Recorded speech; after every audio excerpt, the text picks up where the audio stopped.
whoever's gonna smoke, they're gonna smoke. No matter how, they know the connections. But connections aside, 18-year-olds will only legally be able to buy cigarettes for one more week at the Belmont Smoke Shop. After that, they'll have to wait a year. The town of Belmont, Mass. is changing the age you can buy a pack from 18 to 19. The reason, specifically aimed at discouraging kids at Belmont High from buying cigarettes, say town health officials. According to the Centers for Disease Control, more than 80% of smokers began lighting up before the age of 18. So this new law was put in place with that in mind. Just looking back when I was younger, I think I wasn't ready to make that decision, that potentially lifelong decision that could be a detriment to you long term. And I think it's a good idea. I did it myself when I was probably 18 to 20. It's a terrible habit. It took me a long time to quit. It's very addictive.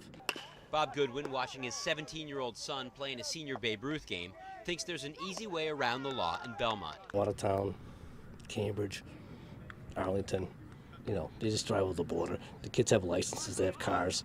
It's not going to really deter them. As for businesses, store owner Kaleem Ahmad knows this letter sent by the town gives him no choice but to comply if he wants to keep his license. But he understands what the new law is all about.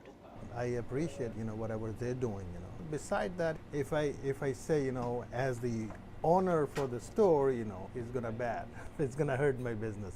But of course, I have a kids, So we don't know if there'll be a run on smoke shops by 18-year-olds on July 31st. We certainly hope not. And by the way, this is not the first town in Massachusetts to have this in place. In Needham, it's 21 to buy cigarettes, and it's 19 that just passed by the town of Brookline. In Belmont, Mass., Josh Brigadier, NECN.